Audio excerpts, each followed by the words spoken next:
my God, watch out!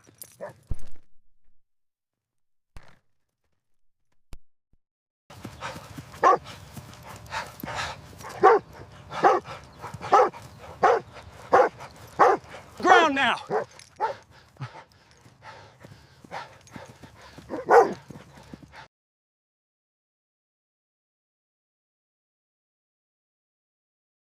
Grand Central in winter. It has a certain bite to it, like the cold somehow sneaks through the doors, even when they're shut tight. You can see your own breath if you stand too close to the entrance, and those giant glass windows are always fogged over from thousands of people rushing in and out. At 6:45 in the morning, the place is already packed. Not busy, packed, shoulder to shoulder, suitcase to suitcase. Everyone half awake, half annoyed, all trying to get somewhere. And in the middle of all that chaos, Officer Daniel Brooks and his partner, Shadow. Now, Shadow isn't your average cute dog you pet at the park. He's a Belgian Malinois with eyes that look straight into your soul. Sharp. Too sharp sometimes. The kind of dog that makes grown men step aside without him making a sound. And Daniel, well, he's the kind of cop who's seen enough to know that nothing is ever just a normal morning. Still, even he didn't expect this morning to feel so off. Daniel walked along the concourse, boots clicking against the old marble floor. One hand on Shadow's leash, the other tucked into his jacket pocket, because the winter air inside the station felt almost as cold as outside. People rushed past, brushing against his sleeve, muttering sorry without even looking back. The usual New York routine. But Shadow wasn't doing the usual routine. Normally he walked with a steady, quiet confidence, nose low, eyes scanning, ears twitching here and there. Nothing dramatic. But today, there was this strange tension in his shoulders, like he was waiting for something, like he could smell something the rest of the world had no clue about. Daniel noticed it immediately. "Easy, buddy," he muttered. "It's too early for your drama." Shadow didn't even flick an ear. That was the first red flag. Daniel slowed his pace, scanning the terminal. Just people. A lot of people. Coffee, cups, backpacks, rolling luggage, announcements echoing overhead. Train 217 departing in 10 minutes. All of it blending into the usual morning soup. But underneath that noise, something felt wrong. Like the air was heavier, thicker, like the station was breathing weird. He kept moving, weaving through the crowd. His radio crackled, just routine chatter. Nothing urgent. Nothing that explained the nervous electricity crawling up the back of his neck. And then Shadow stopped. Not gently. Not gradually. Stopped. Dead. In. His. Tracks. The leash jerked tight, nearly yanking Daniel's shoulder. "Shadow?" The dog didn't move, didn't blink.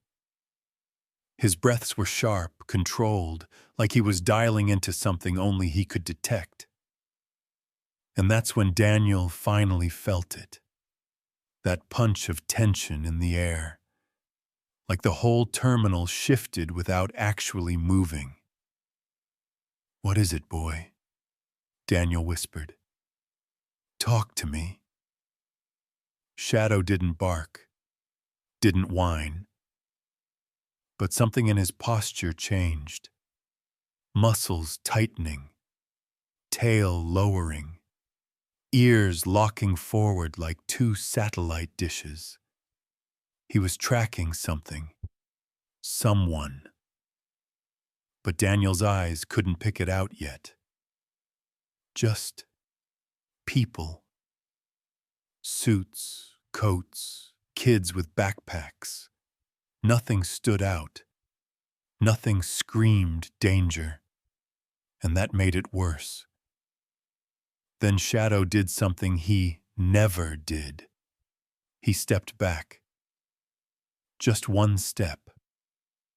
And Daniel froze. Shadow never retreated. Ever. A faint tremor rolled through the dog's body. Not fear. Something older. Something instinctive. Like his DNA was screaming a warning humans weren't built to hear. Daniel swallowed hard. Voice quiet. Almost shaky. All right.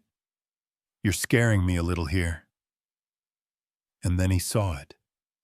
Through the crowd. Beyond the commuters and the blur of movement. Shadow wasn't watching the people. He was watching the spaces between them. The gaps. The shadows. As if something or someone was slipping through them. A cold ripple crawled down Daniel's spine.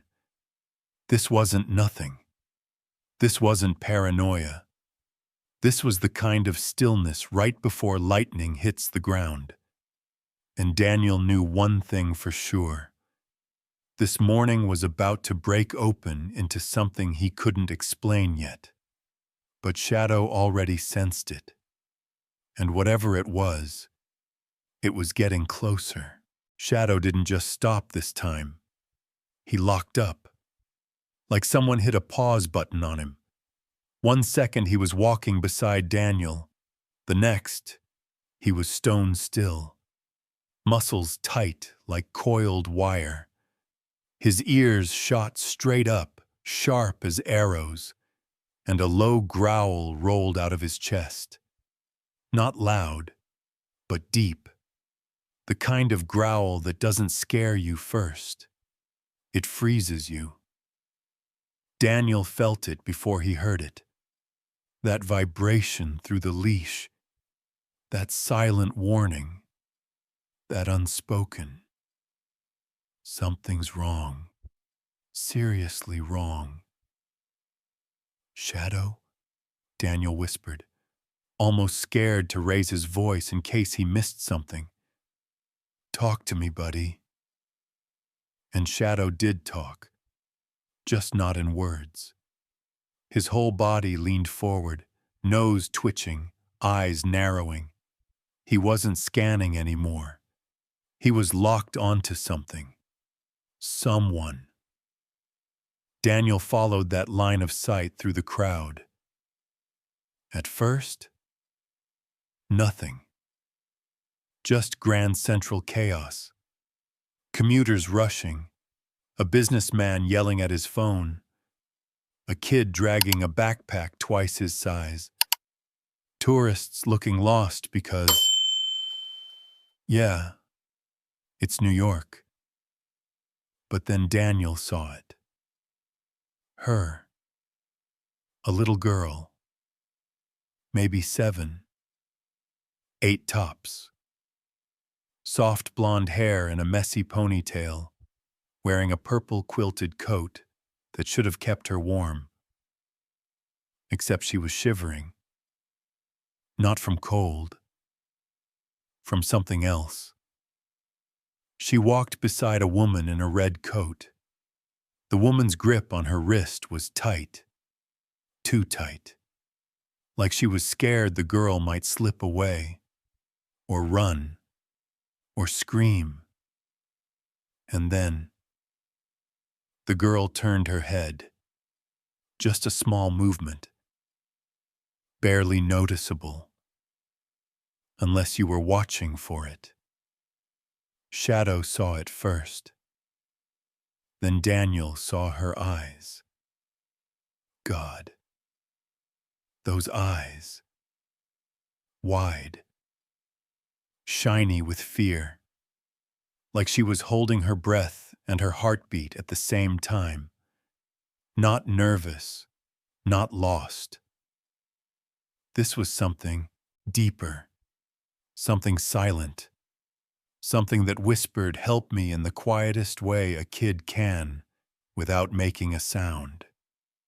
Daniel felt something cold slide down his spine. "Okay," he muttered. "No, no, no. This isn't normal." The girl's stare locked with Shadow's first. Not Daniel's. Shadow's. And something about that felt eerie. Like she knew exactly who would understand her before anyone else. Shadow's growl rose just a notch, barely audible under the station noise. But Daniel heard it, and he felt the leash go tight. Not pulling forward, not backing up. Just tension. Like Shadow was trying to hold himself together. Then the girl looked at Daniel for half a second. Just half a breath. But enough to twist Daniel's stomach into a knot. Because the look she gave him wasn't just fear, wasn't even panic. It was this heartbreaking mixture of "please see me" and "don't let her notice." Her lower lip quivered. Once. Tiny. Almost invisible. But Shadow noticed, and he reacted. Ears forward, chest lifting, tail stiffening. The woman in the red coat yanked the girl's wrist again. Harder. Not a guiding pull. A warning one. The kind parents don't use. The kind kidnappers do. "Ma'am," Daniel muttered under his breath, even though she couldn't hear him. "Don't do this to me. Please don't be what I think you are." The woman never looked back. Just kept walking, weaving through the crowd, dragging the girl along. Her shoulders stiff, like she was trying too hard to look normal. And that was another red flag Daniel couldn't ignore. Innocent people don't try so hard to look innocent. Daniel took a small step forward. Shadow stepped with him. But this time he wasn't waiting for permission. He leaned his entire weight toward the girl's direction, instincts clawing at him. "Move now." Daniel tightened his grip. "Shadow, easy, easy, boy. We're not charging in blind." But honestly, Daniel had no idea what to do next. Approaching a random woman in a crowded station could go 100 ways, 99 of them bad. He needed something more, something concrete, a reason. And then it happened. The girl, Ava, though he didn't know her name yet, turned again, just for a fraction. And her eyes, they practically screamed. Not loud, not messy, just silent desperation. The kind that cuts deeper because it's quiet. She looked at Shadow first. Again. Like she trusted him more than any adult around her. Like she recognized something protective in him no one else noticed. Then she snapped her gaze forward again. Quick, scared, staring at the floor, shoulders hunched like she was bracing for something. Daniel felt his throat tighten. You ever see a kid too scared to cry? Too scared to even make a sound? That kind of silence hits harder than screaming. "All right," Daniel breathed, heart pounding now. Okay, buddy. I see it. I see what you see. Shadow huffed through his nose, low, urgent, like he was saying, "Move. Do something. Don't wait." Daniel took a breath. His pulse kicked into a sprint, and he stepped into the crowd, following the girl with the terrified eyes, and the dog who felt danger in the air before anyone else did. Because something about this morning, yeah, it was about to explode wide open. And so, yeah, that's how Daniel and Shadow ended up weaving deeper into the crowd. Because once you see a kid look like that, there's no unseeing it. But what happened next? That's the thing that still gives Daniel chills. He saw Ava's hand, small, pale, trembling just a bit. She lifted it behind the woman in the red coat, Melissa, and tapped her back. 5 times. Tap, tap, tap, tap, tap. Then a pause, and then again. 5 taps. Daniel blinked. What the hell? Is she trying to get her attention, or? But Shadow didn't need to guess. The dog stiffened so suddenly, Daniel actually flinched. Shadow's entire body went rigid, like someone poured cement down his spine. And then, this tiny shiver crawled through his fur. Not fear, not excitement. Something deeper, instinctive. Like his heart recognized something before his brain could. Shadow, buddy, talk to me, Daniel whispered, though he already knew. Shadow was locked onto that tapping like it was a flare going up in the dark. 5 taps, then 5 more. Daniel had no idea what it meant. But Shadow did. You could see it in the dog's eyes, this raw, ancient understanding. Canines are trained to pick up patterns, signals, cues, shifts in body language. But this was something primal, beyond training, a silent SOS, a kid's last ditch, please someone notice me. But the world didn't notice. Not the commuters brushing by with coffee, not the guards across the hall, not the woman gripping her wrist. Just Shadow. Only Shadow. And that realization hit hard. The dog let out a sound Daniel had almost never heard. A little, half whine, half sob breath through the nose. So soft, so damn heartbreaking it made Daniel's chest tighten, like every tap was cutting across the dog's nerves. Okay, what is this? Daniel murmured, stepping closer, steady and slow. Why 5? Why like that?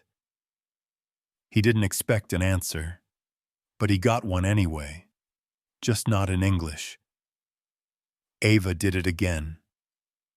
5 taps. Pause. 5 taps.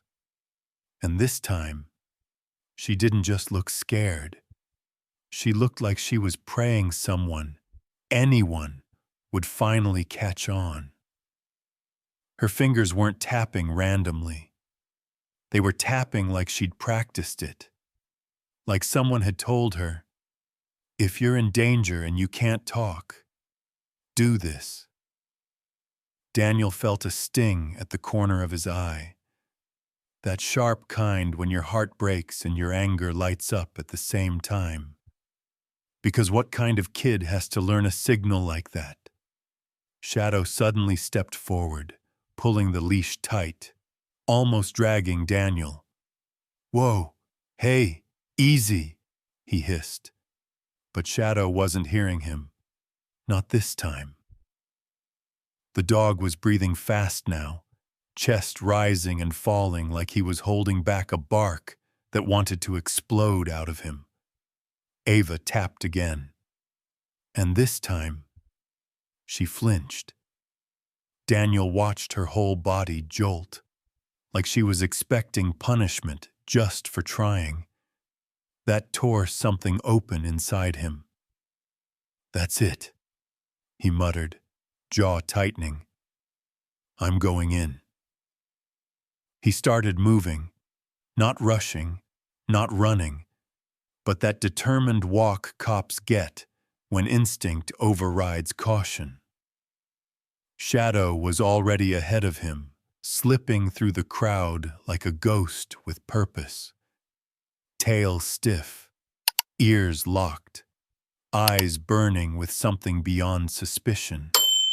It was like he wasn't just following a signal, he was answering it. Ava's hand dropped to her side the second she realized the tapping wasn't working. Her shoulders slumped, her head lowered, like she was giving up on being seen. Shadow saw that too. He let out another sound, a trembling rumble, frustration mixing with desperation. Daniel had never heard anything like it. Not in training, not in the field, not ever. It was the sound of an animal that understood pain, not physically, but emotionally. Hang on, sweetheart, Daniel murmured. We're right here. We got you. He didn't even realize he'd said it out loud. Ava glanced back one more time. And this time, her eyes didn't just look scared. They looked defeated, broken. Shadow reacted instantly. He whined, loud this time, sharp, a sound that made nearby people turn their heads. Daniel felt the shift, subtle but powerful, like the entire terminal suddenly tuned into the same frequency Shadow was reacting to. Shadow stepped forward again, harder this time, more urgent. He wasn't just detecting danger. He was responding to a plea no one else heard. But he did. And Daniel knew, deep down, that whatever happened next, this wasn't just a routine patrol anymore. This wasn't even just police work. This was a rescue. It had already begun. And neither of them were backing out. Not Shadow, not Daniel, not now. Because when a kid taps out a silent cry for help, you either answer it, or you live with knowing you walked away. So now I'm curious. If you saw a kid giving a signal like that, what would you do? A. Step in. B. Look for help. Freeze for a moment, but still act. Comment below. I really want to know how you'd handle a moment like that. And honestly, after seeing that silent tapping, Daniel already felt something inside him tilt off-center. But what happened next just confirmed every bad instinct in his gut. Melissa, the woman in the red coat, stopped near a ticket kiosk. Just a few steps. Just long enough to look normal. You know, like another commuter checking directions. Except she wasn't doing any of that. She turned toward the station attendant, and, God, this part still chills Daniel. She smiled. But it wasn't real. Not even close. It was one of those stiff, wrong smiles people make when a camera flashes too early. Lips curling like they'd been glued on the wrong face. Too tight. Too stretched. Too fake. Like someone rehearsing how humans behave, but never quite getting it right. Daniel whispered, "That's not a normal smile." Nope. Not even a little. But Shadow reacted first. His ears twitched back. He let out a tiny exhale, almost like disgust. You ever see a dog look at someone like they can smell a rotten secret?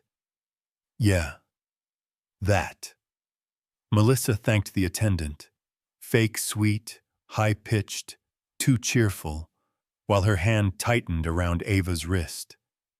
Not gently, not firmly. A clamp.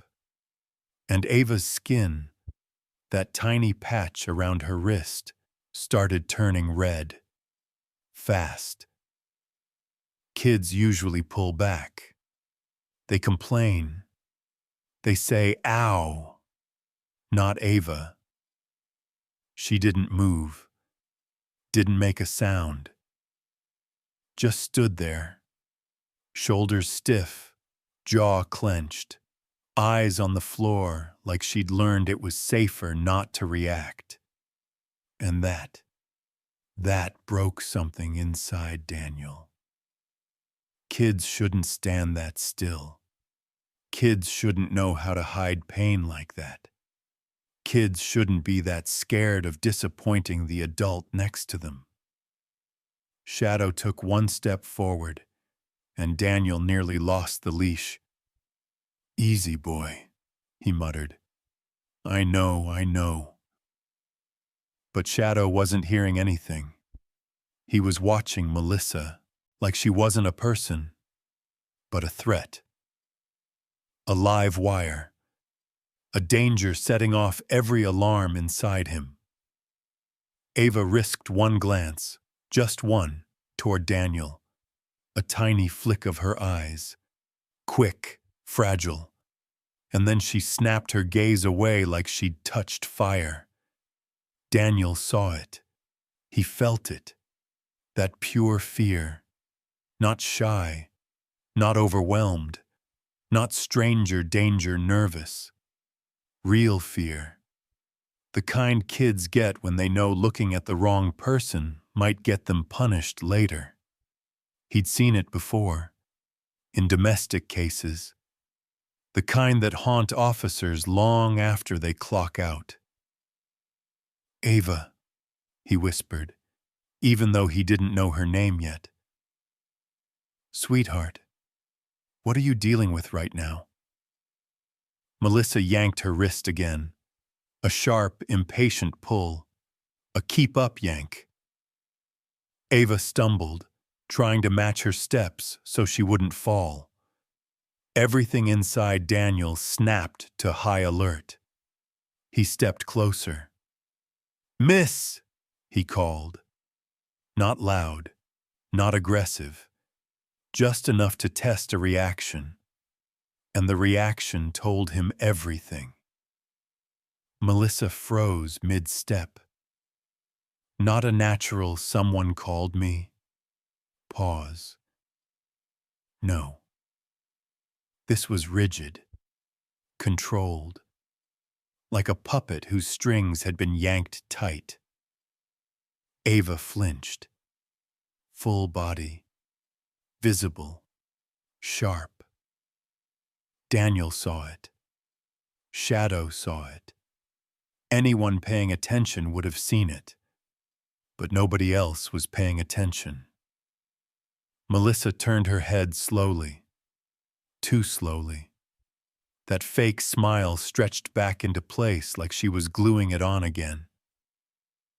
"Officer," she asked, voice sugary enough to rot something. "Is everything okay?" Daniel wasn't buying it.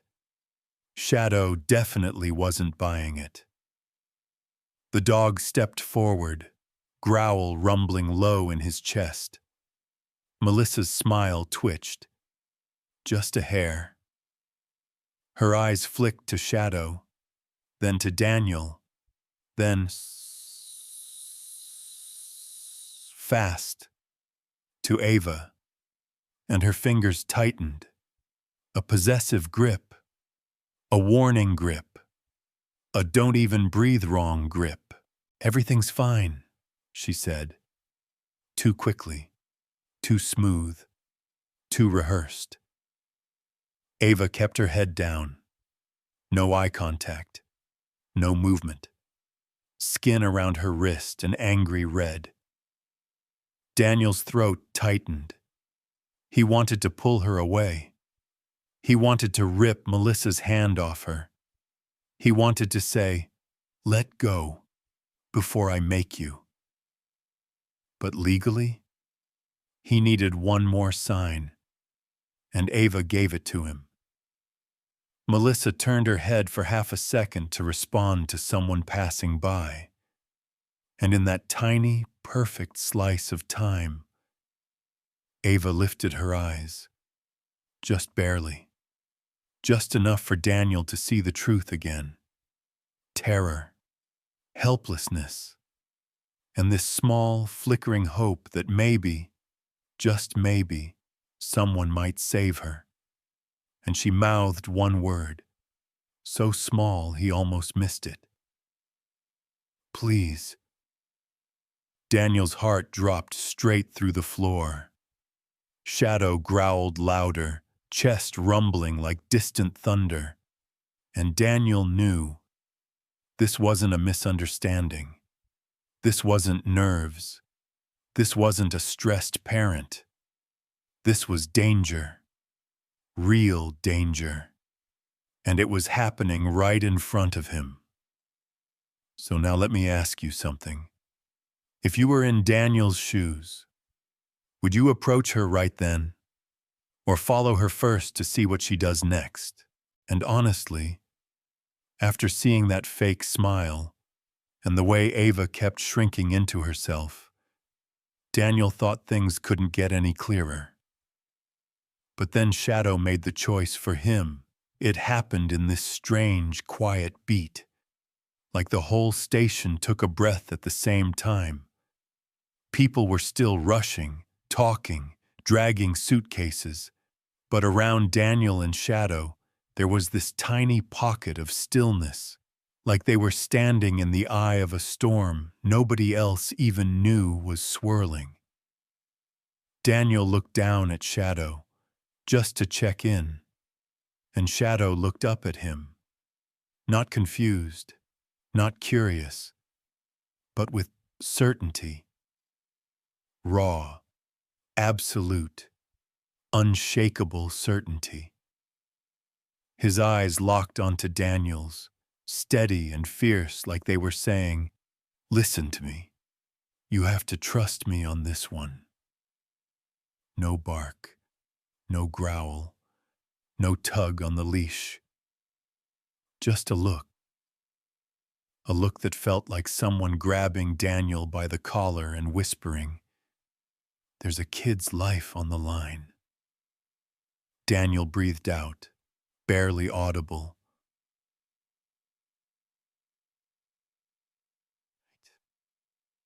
"I'm with you."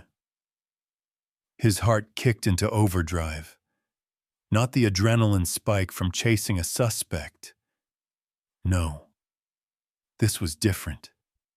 This was that deep, instinctive thump, thump, thump of knowing something fragile was about to break unless he caught it in time. A spark ran through him. Hope or fear, he couldn't tell. But for Ava, that spark was everything.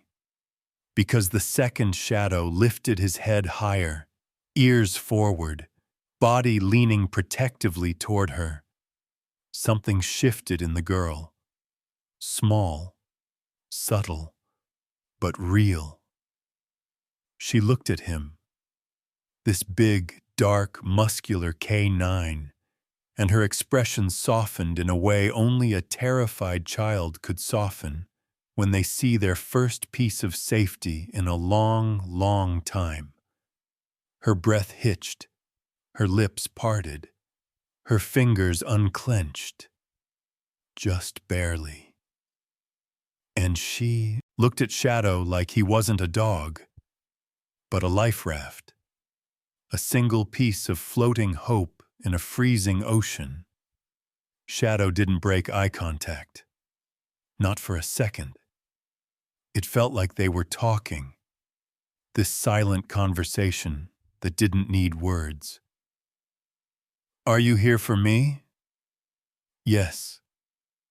Will you help me? Yes. Is it finally safe to breathe? Not yet, but soon.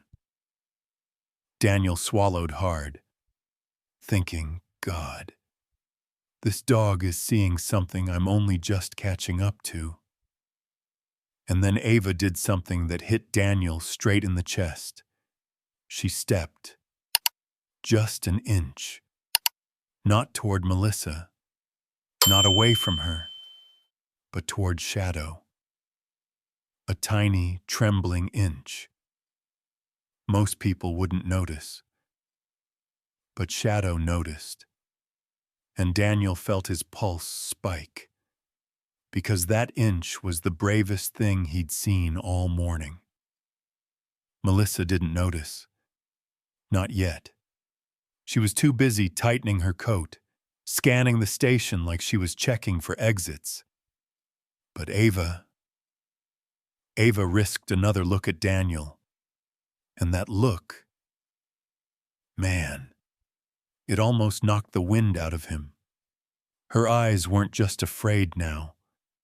They were searching, begging, trying to decide if she could trust him the same way she trusted Shadow. Daniel whispered, barely moving his lips. It's okay. We see you.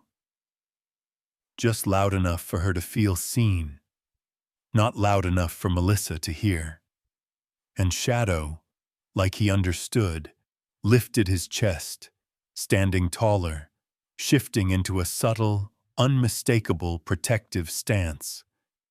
Not aggressive, just brave, loyal, soft in the way only a hero can be soft. Ava's face crumpled, chin trembling, lips pressed together like she was holding back a sob. Daniel felt a surge of protective rage he had to swallow down before it made him move too fast. All right, he murmured. That's the sign. That's the moment. She's reaching out. She's trusting us. Shadow leaned forward again, this deliberate shift saying, Let me go, I need to get to her. Daniel tightened the leash, not to stop him, but to steady himself. His hands were shaking now, not from fear, but from the weight of responsibility. And that's when Melissa finally noticed. She looked at Ava, then at Shadow, then at Daniel. Her smile slipped. Just a fraction. Daniel saw the mask crack. Shadow saw it too. Ava saw it first. Her whole body jolted, fear firing through her like electricity. Shadow growled, low, controlled, lethal, not loud enough to cause a scene, just enough to say, Hurt her again, and I will know. Ava clutched the hem of her coat, knuckles white, and leaned toward the dog. Not dramatically, not obviously, just enough to scream, Please don't leave me. And Daniel felt everything inside him snap into focus. This wasn't suspicion, not a guess, not a maybe. This was a child silently choosing them. Shadow first, Daniel next, Her tiny, shaking body was practically shouting, "You're my only chance!" And Daniel knew, right there, right then, they weren't walking away. Not after that look, not after Shadow chose her, not after she chose them back. So tell me, if you were Ava in that moment, would you trust the dog first, or the officer? And honestly, after the moment Ava leaned toward Shadow, and Melissa's smile cracked, it was like the whole situation snapped into its next gear. Fast. Too fast. Daniel took one more step forward. Slow, steady, trying not to spook anyone. But Melissa saw it. She felt it. Panic flooded into her eyes like someone flipped a switch. She didn't think. She didn't breathe. She just reacted. With a sudden, violent jerk, she yanked Ava's arm and ran, full sprint, through the crowd, dragging a terrified 8-year-old behind her. "Ava!" Daniel shouted, the word ripping out of him before he could stop it.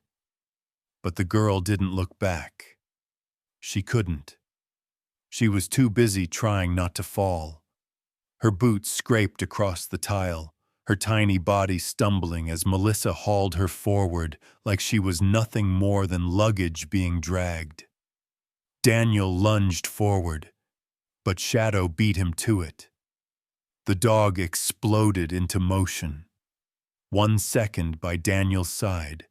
The next, a streak of tan and black fur tearing across the marble floor.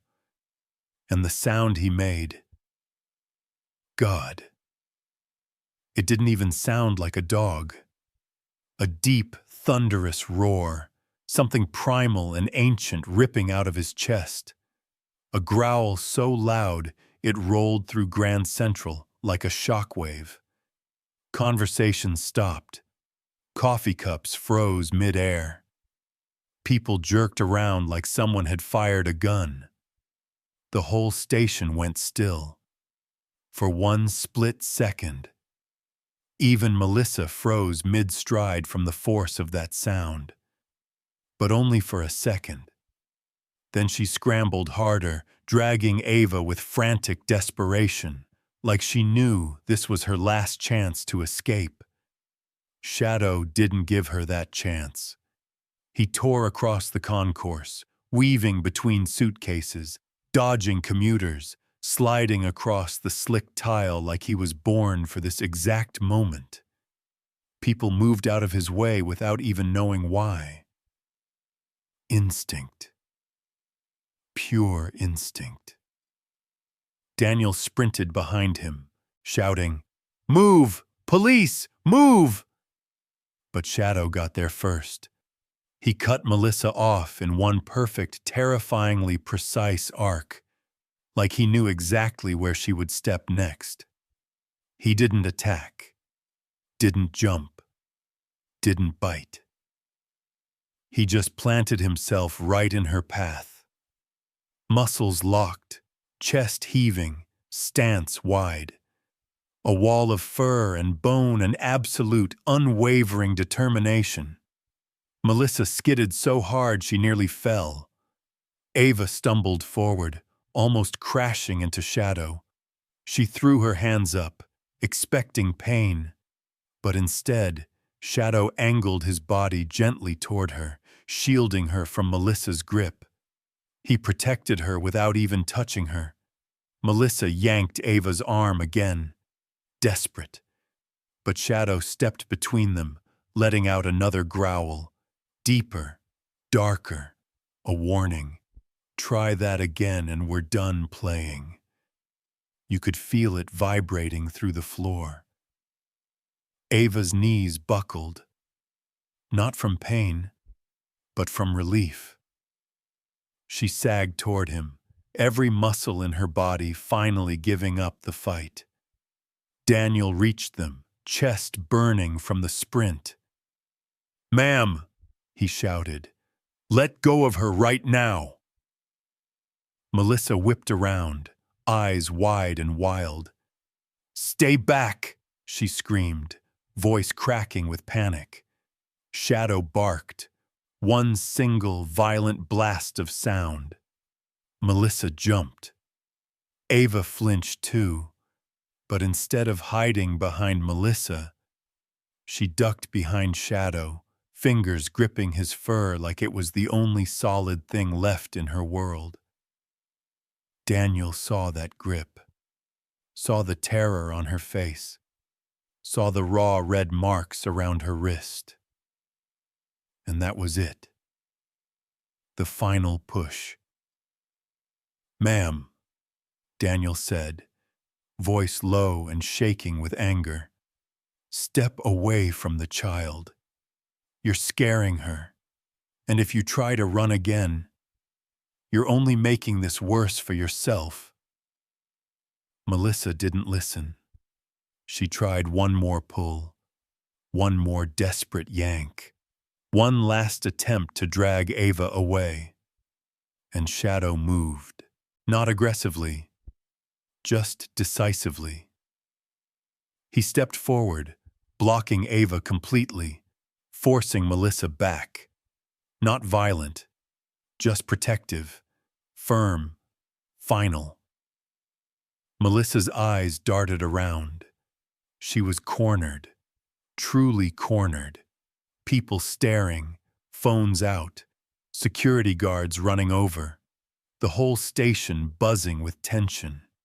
And Ava, sweet Ava, pressed her face into Shadow's shoulder and whispered something so small Daniel almost missed it. "Don't let her take me." Daniel's heart shattered. Shadow's ears twitched, like he understood every single word. Melissa tried to bolt again, but Shadow didn't let her take one single step. Daniel stepped forward, voice steady, commanding, "It's over. Let her go." Melissa's hand hovered, shaking, pale, frantic. Ava squeezed Shadow's fur tighter, and everything balanced on that one moment. One breath, one choice, 1 second away from chaos breaking loose again. So now tell me, if you were standing in Grand Central witnessing all of this, what would you feel first? Fear, anger, or relief that someone finally stepped in? And honestly, after Shadow blocked Melissa's escape like that, it was only a matter of time before everything cracked open. You could feel it, like the truth was hiding behind a paper-thin wall, just waiting for the right touch to shatter. That touch ended up being a red tote bag, bright red, too bright. The kind of color that screams, "Look at me," even though the person carrying it definitely didn't want attention. It bounced against Melissa's shoulder with every frantic movement she made, and the second backup started jogging toward them. Daniel knew exactly what he had to do. "Ma'am," he said, breath tight, "I'm going to need you to put that bag down." Melissa clutched it closer, fingers tightening around the straps like she was holding on to the last piece of her identity. "No," she snapped, panic rising in her voice. "There's nothing in here. It's just personal things. You don't need to." "Put the bag down," Daniel repeated. Firmer, final. Shadow growled, not loud, just sharp enough to slice clean through her excuses. Melissa froze. And Ava. Ava hid her face deeper into Shadow's fur, whispering something that sounded like a prayer. Daniel stepped forward. Slow, deliberate. "Set it down. Now." Melissa's breathing turned shaky, uneven. She looked around, desperate, trapped, like a cornered animal searching for a gap that wasn't there. People were watching. Security was closing in. And Shadow wasn't moving an inch. Finally, Melissa lowered the bag. Not gently, not calmly. She dropped it, like someone surrendering the last lie they had left. Daniel crouched, heart pounding so hard it echoed in his ears. He tugged the zipper. The slow metal rasp felt too loud in the silence. Even the station announcements sounded muted, like the whole building was holding its breath. Daniel opened the bag, and everything changed.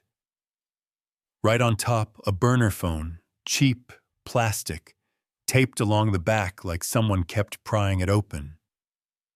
Next, multiple fake IDs, different names, same woman. Some laminated crudely, others printed just well enough to pass if you didn't look close. Then, a stack of multi-state train tickets. Boston, Philadelphia, Baltimore, Chicago. Too many to be family travel plans. Daniel's stomach dropped. But the worst thing wasn't the burner phone, wasn't the fake IDs, wasn't the tickets. It was the photos. A pack of them. Rubber banded together. Dozens of snapshots. Kids. All kids. Some smiling. Some scared. Some taken from behind. Some captured through windows. Far away. Like surveillance. One photo slipped out and fluttered to the ground. A little boy. Maybe 5. Wide eyes, holding a toy car. Looking straight at the camera like he didn't understand why someone was taking his picture. Daniel's throat tightened so hard he couldn't swallow. He looked up at Melissa. Her face pale, eyes darting, entire body trembling like she might collapse. "What is this?" Daniel asked. Voice low, shaking with anger he could barely control. "Why do you have these?" I can explain," she stammered. But Ava's voice cut through everything, small, shaky, breaking. "They don't come back," she whispered. Daniel spun toward her, so fast his knees almost buckled. Ava's eyes were full of tears. She tried so hard not to let fall. "The other kids," she trembled. "She took pictures of them too, and they don't come back." Her voice cracked. Shadow nudged her cheek, soft and careful. A comfort no human could have given in that moment. Daniel felt something inside him snap. "Melissa Crane," he said, standing tall, voice steel. "You're being detained. Don't take another step." "No, you don't understand," Melissa gasped, backing away. "I had no choice. They made me. You don't know what you're dealing with." Shadow's growl Tion cut her off. The dog stepped forward, slightly, positioning himself fully between Melissa and Ava. Ava started crying, not loud, not hysterical, just quietly. The kind of cry kids make when they've run out of strength. Daniel knelt beside her, voice soft.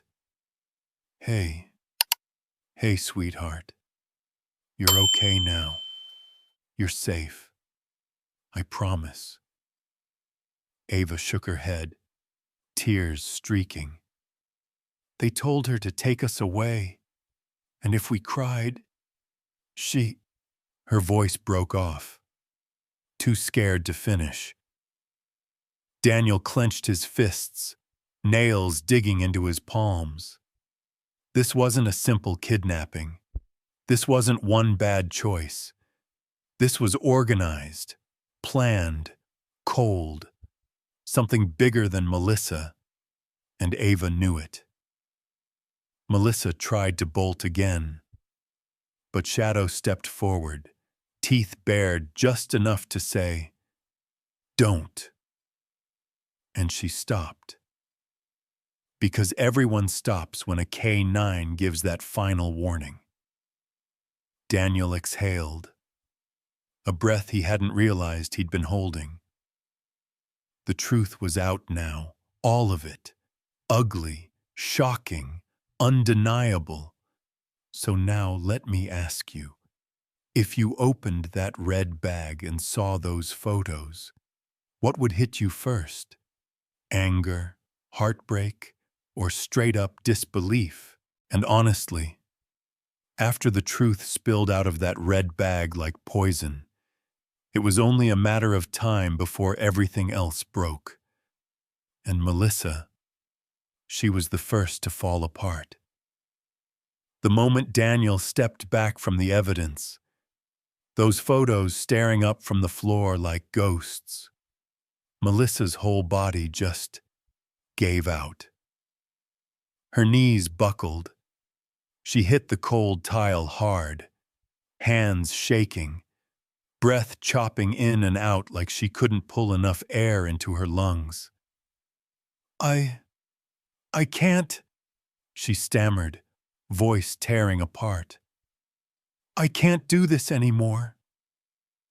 Daniel didn't say a word. Shadow didn't move. Ava didn't even lift her head from his fur. It was the kind of moment where silence speaks louder than screaming. And then, Melissa broke. Not like someone who got caught. She cried like someone who'd been holding back a tidal wave for years. Ugly sobs, choking sobs, the kind that shake your whole body like you're trying to tear the pain out from the inside. They made me, she wailed, clutching her head. You don't understand. You have no idea what they do to people who say no. If I didn't take her, if I didn't take the others, they said they'd kill. Her voice cracked so violently, it sounded like something broke inside her. People watching swallowed hard. Some covered their mouths. Some stepped back, unsure if they were looking at a monster, a victim, or something painfully in between. Daniel stared at her, jaw tight, brow furrowed. But his eyes, yeah, they softened for a moment. Not in sympathy,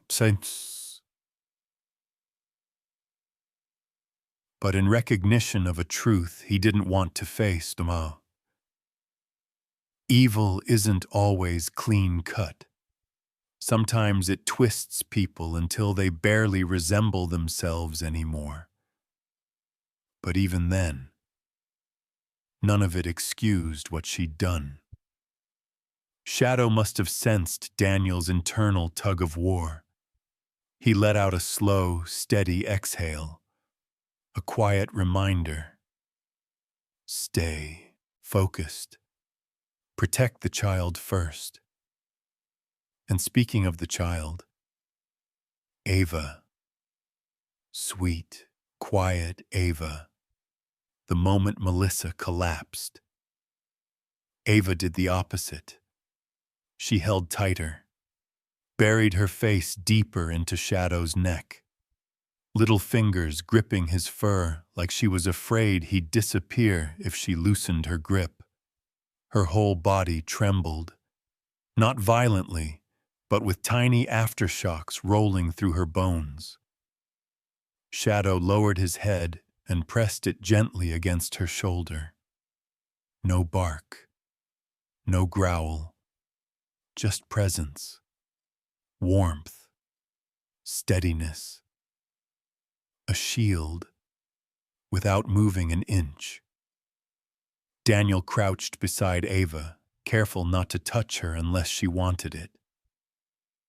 Hey, you're safe, he said softly, voice cracking just a little. You hear me? You're safe now. Ava didn't answer, didn't nod, didn't look up. She just pressed closer to Shadow's chest, like she'd crawled into a bunker made of fur and warmth, and wasn't coming out until the world stopped spinning. Shadow leaned into her, gentle, solid, saying without words, "Take your time. I'm here." Meanwhile, Melissa spiraled, sharp, shallow breaths, hands clawing at her hair, mascara streaking down her cheeks like black ink tears. They told me, she sobbed, choking on every word. If I didn't bring them kids, if I didn't, they'd hurt my son. Daniel's head snapped up. Your son? He asked quietly. Melissa nodded, fast, frantic, like someone drowning and reaching for anything solid. He's 10, she cried. They took him, said he was insurance, said if I obeyed he'd stay alive. If I didn't, he'd disappear like the others. The others. The word cut straight through Daniel. Ava flinched too, her tiny body tensing against Shadow's side. This isn't just kidnapping, Daniel muttered, mostly to himself. This is a network. A whole damn network. Melissa reached toward him, a trembling hand, desperate, pleading. Please, please help my son. He's all I have left. Please. Daniel didn't take her hand. He couldn't. Not while Ava was still shaking. Not while those photos were burned into his mind. But he didn't look away either. Where is he? He asked quietly. Melissa cried harder, like she'd been waiting for that question. Warehouse, near the river. They move locations, but he's still there. I know he is. I know he is. Please. Daniel stood slowly. Shadow rose with him, head lifting, body sharpening back into focus.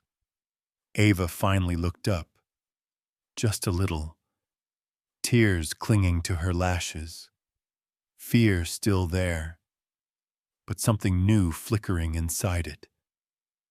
She whispered, barely audible, "Will you help the other kids too?"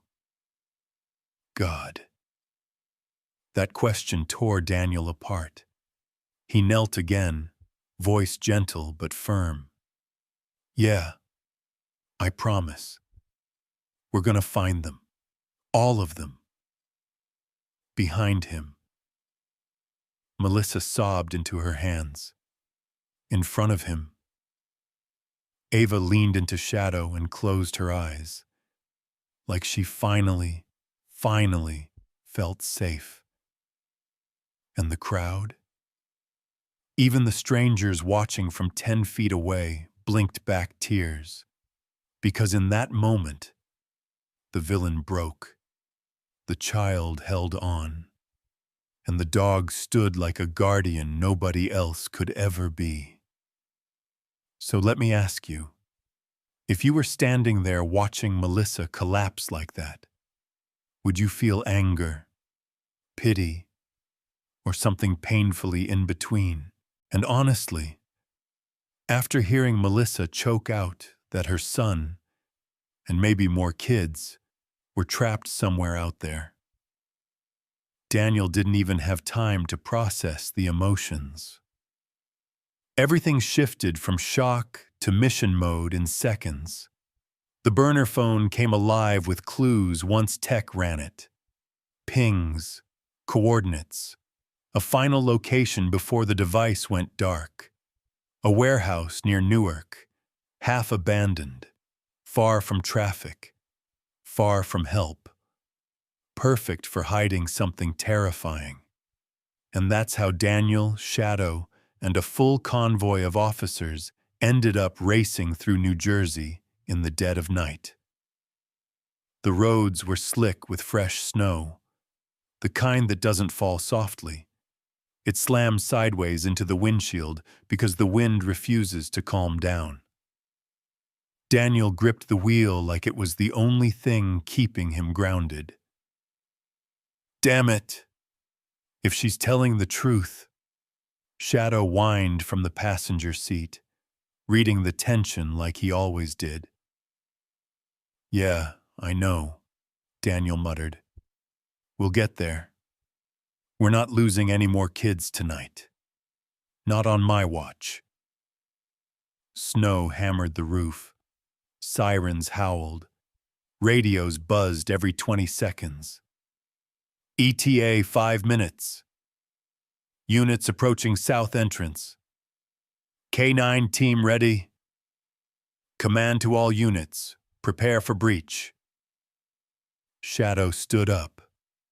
Literally stood, balancing against the door like he was ready to leap the second they slowed. Easy, easy, Daniel whispered. Not yet, buddy. But Shadow's breathing was fast, focused, sharp, like every instinct in him was screaming, "Hurry!" They reached the warehouse just after midnight. Massive, gray steel walls, broken windows, a half-ripped sign reading something like Fulton Storage and Supply. Abandoned. Quiet. Too quiet. Snow crunched under boots as officers spread out. Flashlights sliced through the storm like thin swords of light. Daniel stepped out of the car, breath billowing white. All right, Shadow. Lead. The dog didn't wait. He bolted forward, nose down, tail stiff, body locked in working mode. Give him space, Daniel yelled. Officers stepped aside. Shadow sprinted across the yard, leaving paw prints that immediately filled with snow. One sniff. Two. Then he veered left like he'd been yanked by an invisible rope. Daniel chased after him, boots sliding on ice. What is it, boy? What do you smell? Shadow didn't respond, didn't slow. He was locked onto something. Someone. He reached a side door. Rusted. Chained. Padlocked. Shadow skidded to a stop and barked, loud, urgent, raw. This is it, Daniel breathed. They're in there. Shadow scratched the metal harder and harder, whining between barks. Bolt cutters, now! Officers rushed in, snow piling on their shoulders. One clipped the chain, another pried the door. It didn't budge until, bam! The door ripped open with a metallic scream. A blast of cold air hit them. Stale. Heavy. Carrying a smell Daniel deeply hoped he was wrong about. Shadow darted inside before anyone could stop him. Shadow! Hey! Daniel sprinted after him. The warehouse was dark, pitch black, somehow colder inside than out. Flashlights flicked on, crates, machinery, tarps. Clear left, clear right, watch your corners. But Daniel ignored it all, chasing Shadow's tail, disappearing behind pallets. The dog barked, once, sharp, direct. Daniel rounded the corner and froze. There, in a makeshift enclosure of fencing and chained boards, were kids. 5 of them, huddled under thin blankets, eyes wide, cheeks pale, shivering so hard their teeth chattered. Shadow pressed his nose through the fence, whining softly. One little boy, maybe Melissa's son, lifted his head. "Doggy?" he whispered. Daniel felt his heart break clean in half.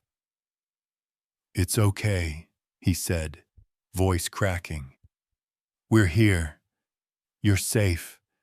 I promise." Officers rushed to unlock the gate.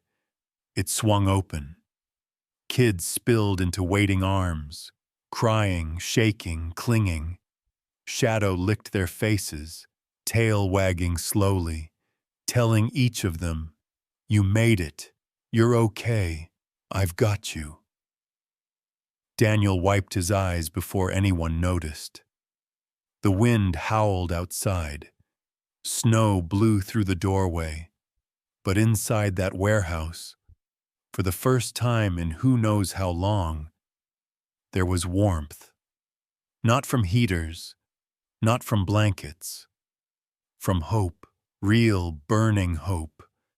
The kind that appears when innocence finally gets pulled out of the dark.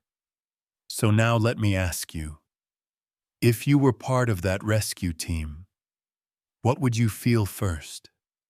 Relief? Rage? Or pure gratitude they were found alive? And honestly, after seeing those 5 kids in that freezing enclosure, most officers would have thought that was the end of it. But Daniel knew better. Operations like this never end clean. There's always another door, another room, another awful surprise hiding in the dark. And Shadow knew it too. While everyone was busy wrapping blankets around the rescued kids, Shadow suddenly whipped his head toward the far corner of the warehouse.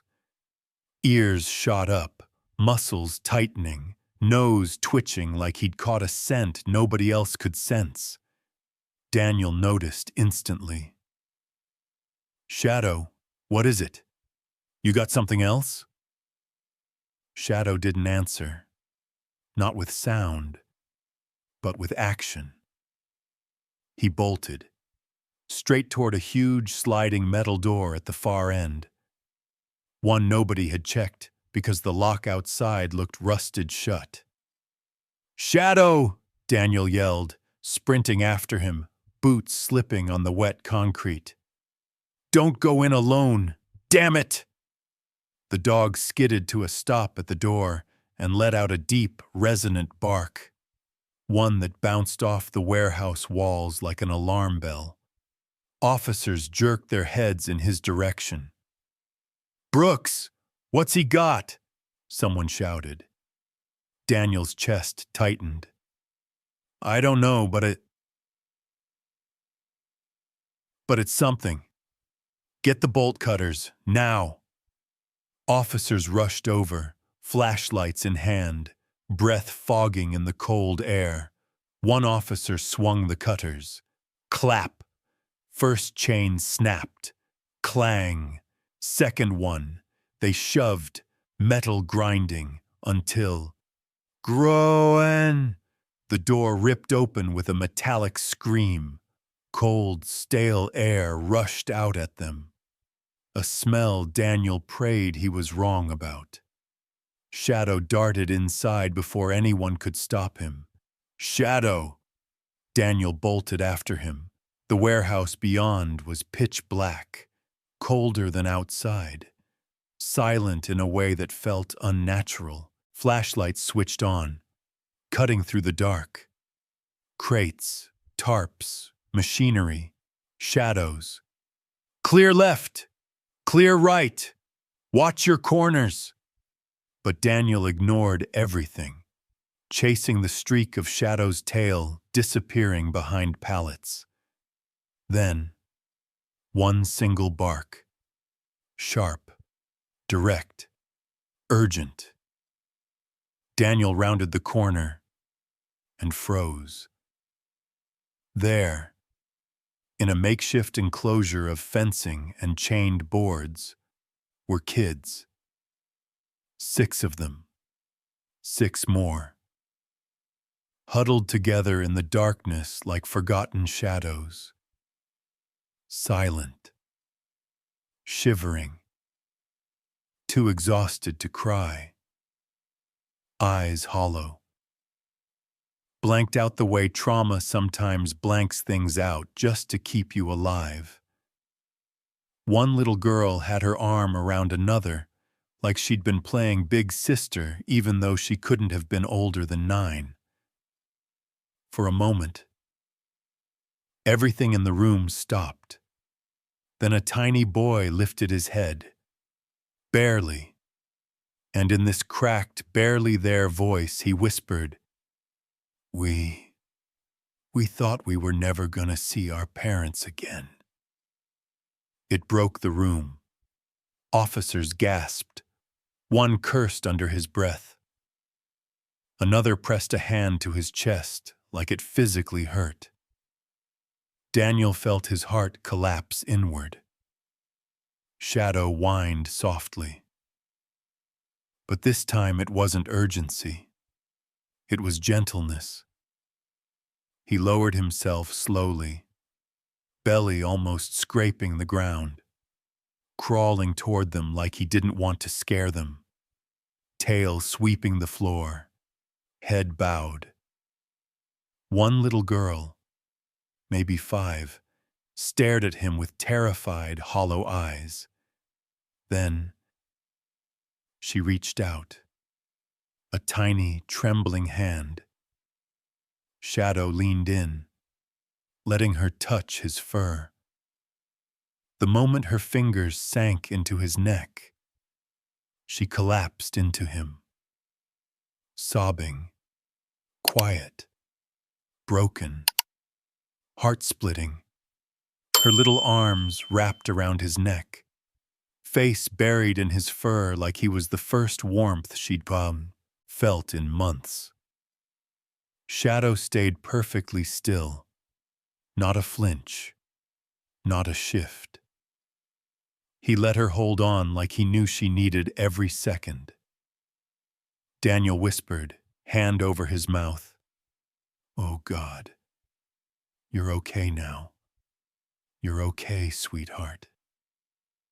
The other kids began to move too, inching toward the light, toward the warmth, toward safety. One boy tried to stand, legs giving out, and Daniel caught him. Hey, I got you," he said softly. "You're safe. I promise." The boy clutched his jacket. Are you the police?" Daniel nodded, swallowing hard. "Yeah, we're the police, and we're taking you home." Officers rushed in with medical kits, thermal blankets, water, but none of them, not one, had more impact than Shadow. Kids moved toward him instinctively, touching his shoulder, leaning against his side, pressing their foreheads into his fur. He became a living anchor, something warm and real in the middle of a nightmare. Daniel placed a shaking hand on Shadow's back. "Good boy. You saved them. You saved every one of them." Shadow's tail thumped once, soft, slow, like he knew. The warehouse buzzed with officers and medics, but the center of the room was quiet. Just kids, and a dog, and hope finally touching skin after months of cold. So now let me ask you, if you had to describe this moment in one feeling, would it be heartbreak, relief, or pure gratitude? And honestly, after those 6 kids were lifted out of that freezing dark room and wrapped in blankets, everyone thought the worst was over. Except it wasn't. Not even close. Because evil doesn't just sit still and wait to be arrested. It runs. It claws. It slips away in the chaos. And that's exactly what happened. Just as medics began checking the kids, a sound ripped through the night. An engine. Loud. Aggressive. Wrong. Daniel's head snapped toward the far end of the warehouse yard. "Someone's still here!" Before anyone could respond, a black SUV burst out from behind stacked containers. Snow sprayed from its tires like white smoke as it fishtailed onto the access road. "Suspect vehicle fleeing north," someone shouted into the radio. But the radio didn't need to say anything, because Shadow had already moved. The second that engine roared, Shadow spun, dug his paws into the snow, and launched himself forward. "Shadow, no!" Daniel shouted, sprinting after him, but the dog didn't hear him. Wouldn't hear him. There were kids who'd barely survived, and a monster trying to escape to hurt more. Shadow wasn't letting him leave, snowstorm or not. The SUV tore toward the exit road, sliding on ice, headlights cutting jagged lines through the blizzard. Somewhere inside that vehicle was the man who orchestrated all of this, and Shadow chased him like his heart was on fire. Daniel sprinted behind, boots slamming the pavement, radio clutched in a shaking hand. "Unit 1 to command. K9 in pursuit. Suspect vehicle escaping. Don't shoot. Shadows in the line. Do not shoot." Static crackled. "Copy, Unit 1. Stop the vehicle if possible. Do not let it reach the highway." "Working on it," Daniel gasped. Shadow was closing the distance. 20 feet, then 15, then 10. He tore through the snow like none of it existed. Claws scraping ice, tail straight back, body a bullet of instinct. The SUV swerved, trying to shake him, but Shadow didn't blink. "Shadow!" Daniel screamed, voice cracking open. "Don't get too close, please!" But the dog didn't slow, didn't hesitate. Then, it happened. The SUV hit a patch of ice, sliding sideways, and Shadow jumped. A full mid-run leap, snow exploding behind him as he launched himself onto the side of the SUV. "No! Shadow!" Daniel roared. Shadow slammed into the door, paws scrambling for grip. One paw caught the window lip, then another.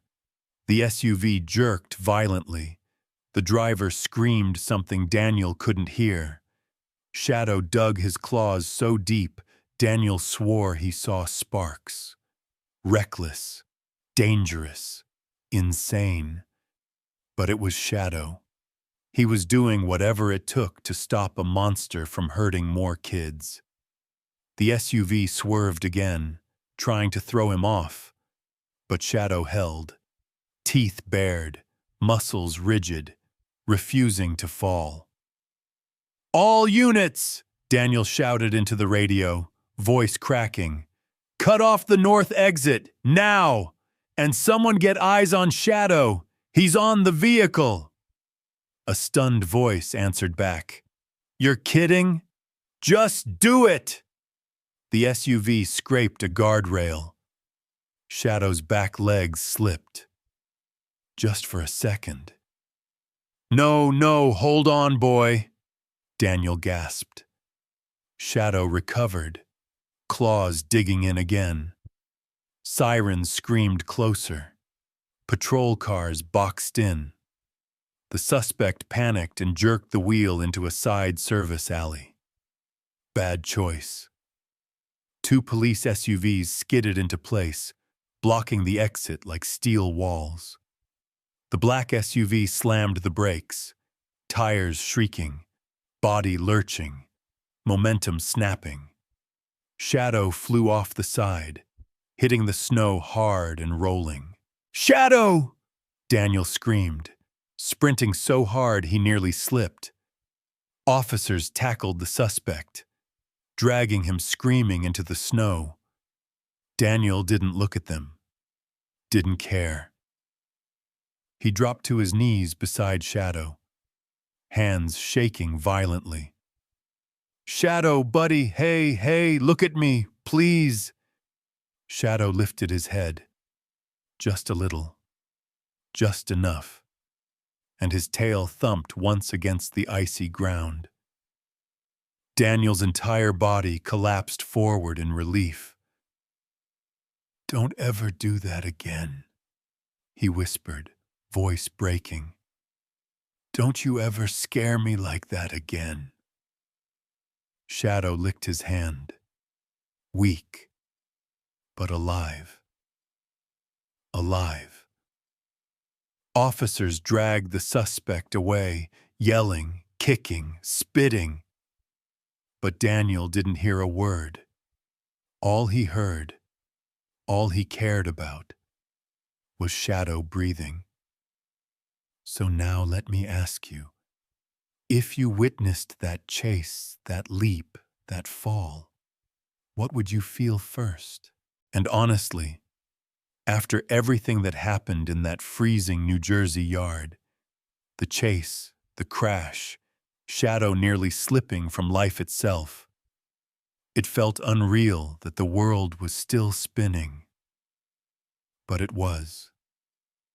And somehow, the next few hours became this blur of sirens, paperwork, untouched cups of coffee, and kids wrapped in blankets whispering thank you to strangers who'd saved their lives. But the moment everyone waited for happened back at the precinct. The snow had stopped. One of those rare winter lulls where the sky looks soft instead of angry. And outside the entrance, a car screeched to a stop before anyone could finish parking the rescue vans. A man and woman jumped out. Ava's parents. They didn't wait for protocol. Didn't wait for instructions. Didn't wait for anything. They ran. And the second Ava stepped out of the van, wrapped in an oversized police blanket, eyes tired, hair tangled from hours of fear melting into safety. Her mother's scream tore through the cold air. Ava! It wasn't a scared scream. It was a breaking scream, stuffed with 3 weeks of praying, begging, bargaining with God. Ava froze for a moment, like she wasn't sure if she was dreaming. And then she ran too, straight into their arms. They collided so hard, it knocked all 3 of them off balance. They didn't even try to stand. They just collapsed together. Arms, tears, shaking laughter that didn't sound like laughter at all. People slowed down. Officers turned away to hide the tears. Even the tough SWAT guys suddenly found something important to inspect on their gear. Daniel stood back, hands on his hips, trying to swallow the knot in his throat. He'd seen reunions before, but something about this one, this one hit different. Maybe because he knew how close they came to never having it. Maybe because Shadow almost didn't make it. Maybe because this child wasn't the only one rescued tonight. Then Ava pulled away just enough to look around, searching, eyes scanning, until she found exactly who she wanted. Shadow. The dog sat beside Daniel, wrapped in a blanket some medic insisted on, his fur still damp, snowflakes clinging to his face like tiny metals he hadn't bothered shaking off. Ava didn't hesitate. She ran. Shadow perked his ears, and before Daniel could even whisper, "Take it slow, he's tired," the little girl threw her arms around his neck.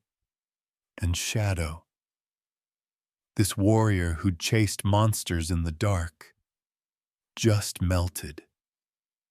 He curled his head around her shoulder, closed his eyes, let out a soft huff that sounded almost like contentment. Ava whispered, voice thin but steady, "You heard me, when no one else heard me." Daniel's eyes burned. He crouched beside them, rubbing Shadow's back. "He always hears the ones who need him," he said quietly. Ava looked up, cheeks red, eyes still glistening. "Can I come visit him?" she asked. Daniel laughed softly, wiping under his nose. "Kiddo, after tonight, Shadow's not gonna let us keep you away." Shadow thumped his tail once, slow, deliberate, like he agreed. And then the sun began to rise. Not dramatic, not cinematic, just a soft winter sunrise, pink and gold brushing the Manhattan skyline. It washed over the precinct steps, over the officers hugging themselves against the cold, over Ava's family still clinging to her like she might vanish if they loosened their grip. But most of all, it washed over Shadow. A tired dog, sitting in the early light, surrounded by warmth, tears, and gratitude he didn't need explained to understand. A hero without a cape, just 4 paws, and a heart that refused to ignore the silent cries no one else could hear. So now I'm genuinely curious. If you had to pick one word to describe this ending, would it be beautiful, powerful, unforgettable, or something else entirely?